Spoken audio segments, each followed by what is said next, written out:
Right now, my quality of life depends on it. And those elders that live in my neighborhood right now, they taught me. Yeah. They drugged me to block club meetings and made me be the secretary. You understand what I'm saying to you? And now they are in their upper 80s and they need advocacy.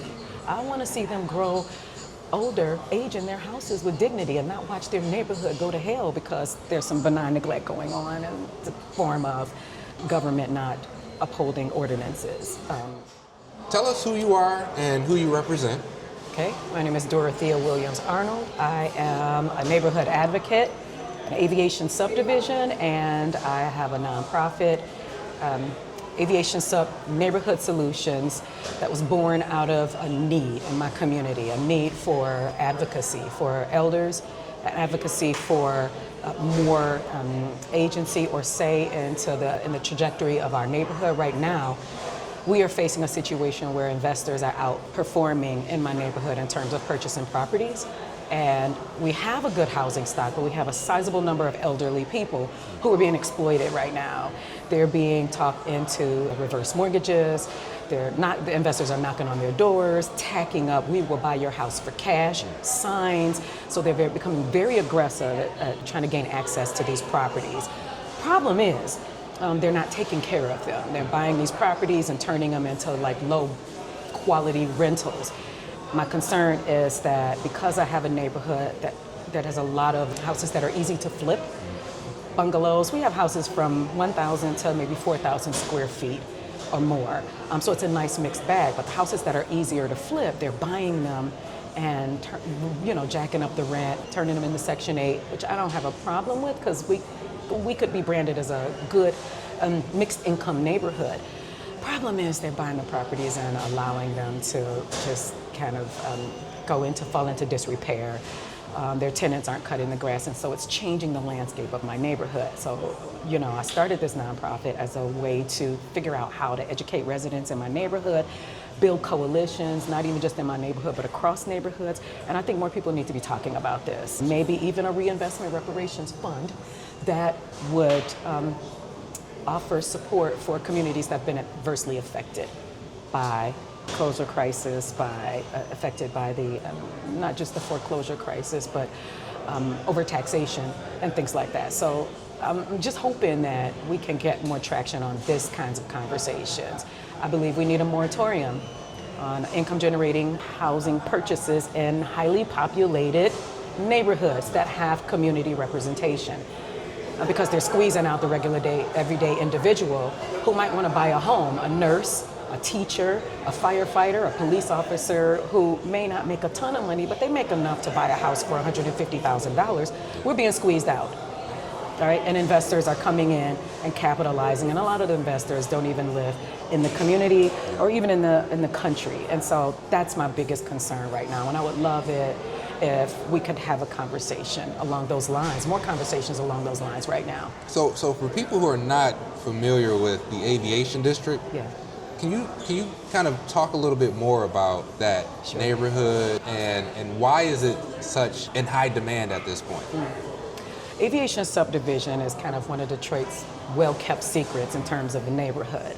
When I purchased my house 20 years ago, it was vacant for 2 years, but you wouldn't know it because the people took care of these houses. And so Aviation Subdivision is a very stable, high-volume neighborhood with a mixed bag of houses from 1,000 to 4,000 square feet. We're along Joy Road, Wyoming, Tireman. Our borders are from Schaefer, Joy Road, Wyoming, and Tireman. Okay, so it's a 1 mile area of housing stock. Average age is about 50, more than 50. And we're almost at 50% rental now. Wow. Okay. We have so many elders because the neighborhood remained so stable for so long that they didn't need to leave. And so now we have a lot of elders who are approaching early stages of dementia. We have a lot of elders whose houses are going into probate right now because they may not be able to take care of their tax responsibility, or they don't know how to work a cell phone, or they don't go online. They're 85 years old. So Aviation Subdivision, we have a lot of trees. The city did invest in a water capture system along Oakman Boulevard so we don't have flooding like we once did. And it's a high populated area, and it's very attractive to Dearborn residents, to the Muslim community, because Dearborn is way more expensive.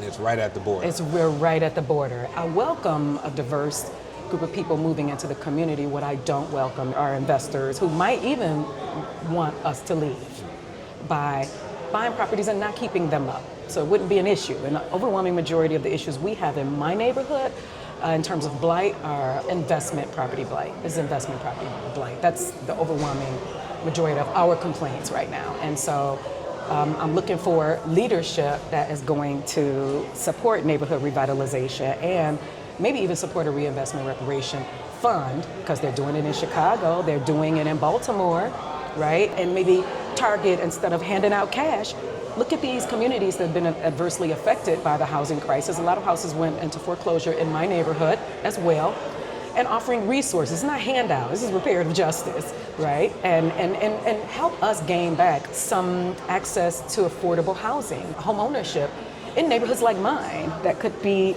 promoted as mixed income communities. And we need mixed income neighborhoods, not just upper income neighborhoods, upper middle class neighborhoods, but we need mixed income neighborhoods with a mixed bag of people. We can work together as a community to create more self-sustaining neighborhoods. And I think that that's really what we need to be promoting. The high income neighborhoods are all tapped out almost, pretty much. You gotta have $500,000 to move into those neighborhoods. But in my neighborhood, or maybe $300,000. But in my neighborhood, you can buy a house for about $120,000, maybe a couple $100,000 that's been renovated, but $100,000, maybe $80,000, but it might need some love. Because we got an elder who's been living in that house for 50 years. So if we don't encourage people with the right mindset to invest and create more home ownership, then we're gonna be squeezed out of the market. So Dorothea, talk a little bit more about why we're here today, and let's dive into that a little bit. Okay, so I just recently joined this organization as a new nonprofit president of a new neighborhood nonprofit. And before we came to this meeting, they asked us several questions, and so they did really indulge our questions. They really did ask the questions that we provided, right? Okay. Other than, moratorium for income-generating properties, investment properties. We are here because this is a candidate forum, and I was interested in learning more about candidates like Todd Perkins and Barlow and Hashem. I've learned a lot about the platforms because, Durhall is my district person, so I know what his platform is. And Mary Sheffield, I understand what her platform is. And I think there was Chantel Jenkins. I've heard a lot more about her. I haven't heard that much about Perkins and those three. And so we are here so that we can have a more focused conversation on how these candidates are going to support initiatives that are really important to regular, everyday people in our neighborhoods and community developers. And I'm not a community developer yet. I'm an advocacy nonprofit right now. I don't know about that. Well, okay, when community development could look a number of ways, but it sounds like you're developing a community in one format. Not necessarily, I guess, brick and mortar, but you're well on your way from what it sounds like. Yeah, right now my quality of life depends on it. And those elders that live in my neighborhood right now, they taught me. Yeah. They drugged me to block club meetings and made me be the secretary. You understand what I'm saying to you? And now they are in their upper 80s and they need advocacy. I want to see them grow older, age in their houses with dignity and not watch their neighborhood go to hell because there's some benign neglect going on in the form of government not upholding ordinances. Let me ask you this. What didn't you hear today? Let's ask you this, because once again, we're at a mayoral forum that allowed for, I think, 6 candidates to talk about their vision for the city of Detroit. What I was hoping to hear is an effort to bring community hubs closer to residents who need them. I really do think that instead of like one handful of organizations having these hubs, they need to be closer to the residents. So I heard many of them talking about these hubs. And so I'm glad to hear about that. I heard some talking about how residents are being pushed out of their neighborhoods, okay? But I'm not sure if the city's people are ready for, leadership is ready to really have a sustained conversation about that, because it might kind of pit businesses against citizens. But I heard a little bit about that.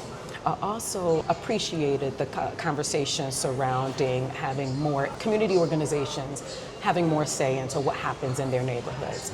And so my hope is that it's not just a bunch of promises, that they will allow neighborhood organizers like myself to join the conversation and they would create policy that would protect neighborhoods like mine that could possibly be destabilized if we're not careful. So what I didn't hear was conversation surrounding the need to rein in, maybe put more regulation on income generating properties in highly populated neighborhoods. I did hear Durhal talk a little bit about making sure in terms of land trust. Is that what that is? The land trust? Community land trust. Community land trust, and making sure that we pay attention to how populated the neighborhood is and maybe make decisions based on how populated neighborhoods are. Because some neighborhoods my neighborhood may not need a land trust. My neighborhood needs some direct focused attention on making sure that people can buy a home at an affordable rate and that they could actually get a loan, like if they have a decent enough credit score. So we don't have enough lenders offering funds to maybe a regular couple that maybe got one kid and you got two incomes, and they may not be able to get a loan for a $100,000 house that needs a lot of work. And that's a barrier to home ownership. Sure. So I didn't hear enough about that. I would like to hear more about that. You're leading a movement of sorts. You're a community organizer. Yes. And I want people to know a little bit more about what is happening over in the Aviation Subdivision.